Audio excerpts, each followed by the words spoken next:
Assalamualaikum warahmatullahi wabarakatuh. Selamat datang di acara podcast SDIT Bina Insan Kamil Sidarja dalam rangka memperingati Hari Guru Nasional tahun 2020 dengan topik pembicaraan kita kali ini adalah pembelajaran efektif di masa pandemi. Jadi kita hari ini sudah kedatangan dua orang tamu. Ini sebenarnya tamu intern dari SDIT sendiri ya, karena kita memang ingin mengetahui bagaimana kegiatan belajar mengajar selama masa pandemi di SDIT Bina Insan Kamil Sidarja ini. Ini yang pertama ada beliau Ustadzah Sri Rahayu SPD. Beliau adalah sebagai urusan kurikulum di SDIT Bina Insan Kamil Sidarja. Dan satu lagi beliau adalah Ustadz Hari Imam Mawardi. Beliau sebagai guru kelas atas. Selamat datang tentu semuanya. Bagaimana kondisinya Bapak Ibu semuanya? Alhamdulillah. Saudara Sri Rahayu, bagaimana kondisi keluarga di rumah? Alhamdulillah Ustaz, sehat semua. Alhamdulillahirabbil alamin. Ustaz Hari? Alhamdulillahirabbil alamin. Ya. Oke, tentu semuanya dalam kondisi yang sehat, sudah dipersiapkan matang-matang ya untuk acara kita hari ini. Insyaallah. Kita hari ini adalah bincang-bincang ringan saja ya. Jadi berkaitan dengan pembelajaran, topik kita pembelajaran efektif di masa pandemi. Dan tentu kita dengan adanya COVID-19 ini bukan suatu kondisi yang diharapkan oleh semua pihak. Dan khususnya kita yang ada di bidang pendidikan ikut terimbas dengan adanya COVID-19. Kira-kira di masa pandemi yang seperti ini, yang pertama mungkin saya kepengen tanya dulu, datang ke Ustadzah Sri Rahayu dulu lah ya.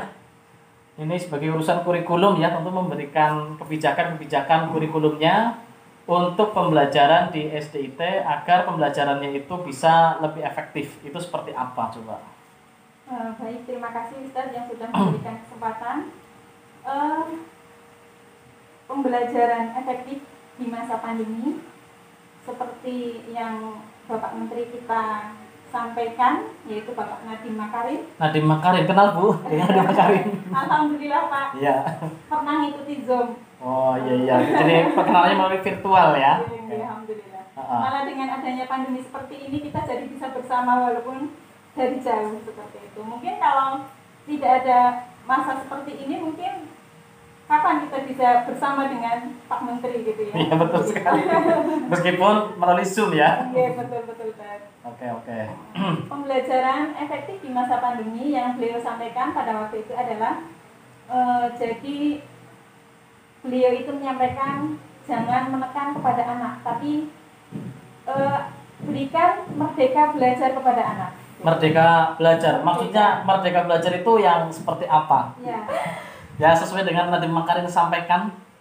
Usaha memaknai bahwa merdeka belajar adalah usaha untuk tetap berkarya, memberikan yang terbaik, ya.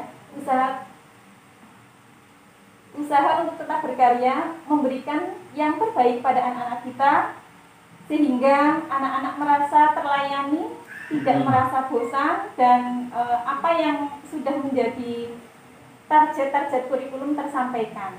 Jadi intinya merdeka belajar itu adalah ya anak-anak belajar di rumah, merdeka, bebas, tidak tertekan, tetapi tetap target-target kurikulum yang dikehendaki oleh pemerintah melalui dinas pendidikannya tetap tercapai nih.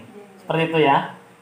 Ada model-model pembelajarannya seperti apa? Oke. Kalau model pembelajaran di SDIT Bina Insan Kamil Sidarja yang sudah kita laksanakan adalah dengan dua kombinasi, yaitu secara daring dan luring. Secara daring tentunya memang PJJ ya yang sudah kita laksanakan, sudah kita siapkan. PJJ ini apa? PJJ itu apa maksudnya PJJ? Ini jangan-jangan ada yang belum tahu nih, ya.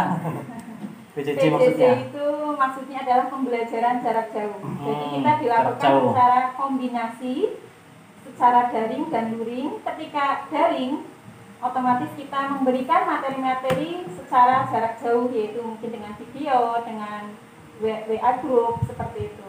Lalu yang luring kita juga mengadakan pembelajaran secara study club, ya, guling istilahnya kalau di daerah Cilacap itu guling. Jadi guru keliling di mana satu kelas itu dibagi menjadi dua kelompok belajar dan guru mendatangi kelompok belajar tersebut dengan aturan-aturan pengetahuan yang sudah kita buat bersama. Seperti itu, Ustaz. Jadi ada guling atau guru keliling, kemudian ada model PJJ, pembelajaran jarak jauh. Oke, yang selanjutnya ini kepada Ustadz Hari Imam Mawardi, mungkin sebagai guru kelas yang kemudian menerapkan kebijakan kurikulum SDIT Bina Insan Kamil Sidoarjo Cilacap saat ini. Adakah kendala-kendala yang berarti yang kemudian ditemui di lapangan saat melaksanakan kegiatan pembelajaran? Terima kasih atas waktu yang diberikan. Setiap kebijakan yang diambil ini pasti akan dihadapkan pada dua sisi ya. Yang pertama adalah hambatan, dan juga di samping hambatan pasti di sana nanti akan ada kelebihan-kelebihan. Kita tidak menghendaki adanya COVID yang seperti ini. Ternyata kita itu sudah berjalan hampir 9 bulan ya, mulai dari bulan Maret sampai dengan bulan November. Ini pasti mau tidak mau akan berhadapan dengan hambatan-hambatan tersebut. Hambatan tersebut kalau kita pilih itu menjadi dua hal. Dua ya. Jadi dua. Yang pertama itu hambatan dari sekolah sendiri, yang kedua dari pihak keluarga. Jadi kalau dulu pembelajaran secara visual antara anak dengan guru berhadapan-hadapan, sekarang kita harus berubah menjadi pembelajaran yang virtual, di mana bahwa kita tidak boleh berkerumun dengan jumlah yang terlalu besar, sehingga kita harus ada di sini adalah metode-metode yang khusus penanganan terhadap pembelajaran yang seperti ini. Di samping kita harus merubah pembelajaran yang tadinya visual menjadi virtual, ini kita pasti dihadapkan dengan adanya namanya virtual, berarti ini kita menggunakan internet, menggunakan kuota dan sebagainya. Iya, betul sekali. Dan padahal tidak setiap orang tua, tidak setiap anak itu di sana rumahnya itu terjangkau oleh internet. Ini juga merupakan kendala.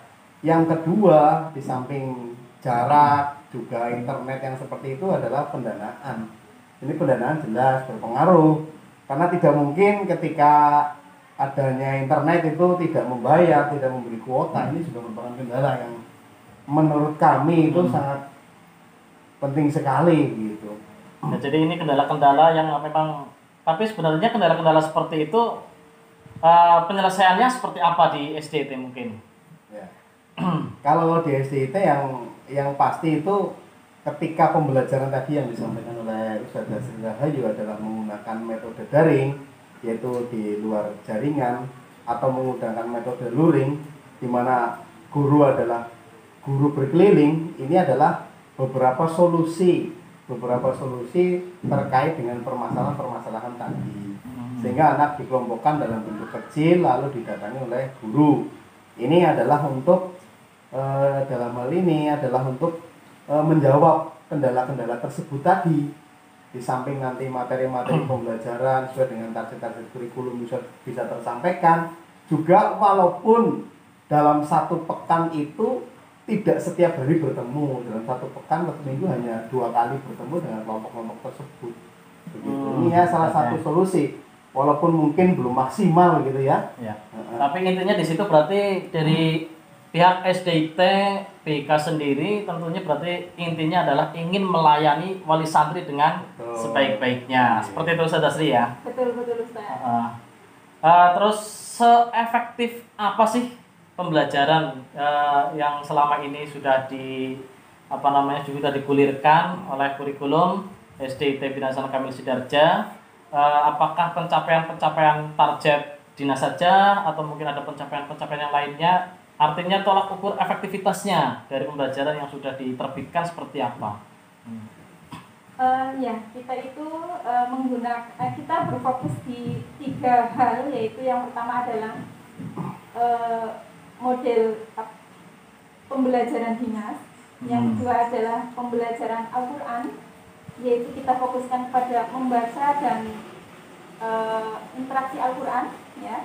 Kemudian yang ketiga adalah tentang kemampuan diri, mengupgrade anak-anak supaya mempunyai kemampuan dalam hal keseharian mereka di rumah, seperti itu.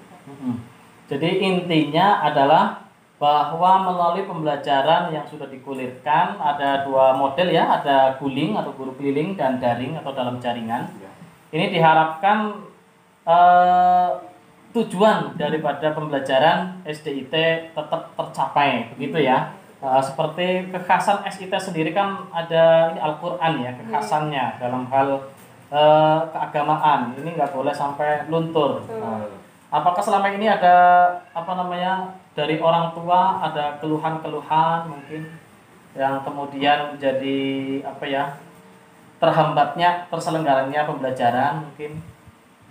Ya, kalau keluhan-keluhan dari orang tua pasti ada. Ada ya. Yang pertama itu bagi orang tua yang berprofesi sebagai karir ya, yang meniti karir baik itu pegawai negeri maupun apapun, itu ini menjadi hambatan bagi mereka yang sebenarnya ketika ada sekolah lalu mereka menitipkan anak bisa dititipkan sambil belajar, tapi dengan kondisi yang seperti ini jadi menambah beban bagi orang tua. Oke. Jadi orang tua itu ya di samping mereka begitu juga sebagai pendidik di rumah begitu. Jadi harapannya berarti tentunya melalui pembelajaran jarak jauh ada ini ya, ada peran dari orang tua harapannya ya. Ada peran dari orang tua. Oke, sebelum lanjut lah mungkin ini ada kopi dulu lah, mungkin di kopi dulu. Terima kasih. Mungkin terus ada. Ya Allah. Mana? Terus ada Sri. Oh iya, ini anak ya ada saja nih ya. Berarti ini jarang pakai face shield ini di rumah ya. Biasanya pakai masker. Iya. Jadi langsung berasa Ini karena terlalu jernih jadi nggak kelihatan. Sampai kelupaan ya. Untuk saya belum minum kopinya. Lepas dulu ya. Oke, kita coffee break dulu sebentar. Siap. Di kopi dulu. Iya. Maksudnya supaya kita santai, lebih santai lagi obrolannya. Betul. Di masa pandemi yang seperti sekarang ini, mungkin mau memberikan ada harapan di hari ini kan kebetulan kita memperingati Hari Guru Nasional ya di bulan November ini. Ada harapan mungkin dari Anda sebagai seorang guru, sebagai tenaga pendidik, dan juga harapan tentunya untuk anak didik kita seperti apa. Mungkin yang pertama Ustaz Dasnil Hayy dulu monggo. Baik, terima kasih.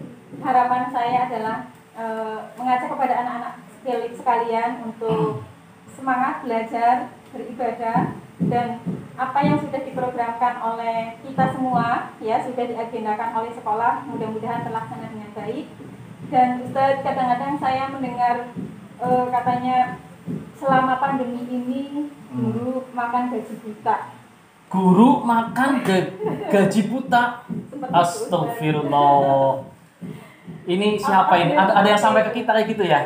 Ya kata-kata banyak orang seperti itu. Tapi yang saya rasakan gitu ya, malah justru selama pandemi itu kita kerjanya itu benar-benar jauh lebih ekstra ya. Jauh lebih ekstra karena kita harus keliling ke rumah wali murid dengan menghadapi berbagai macam tanggapan seperti itu.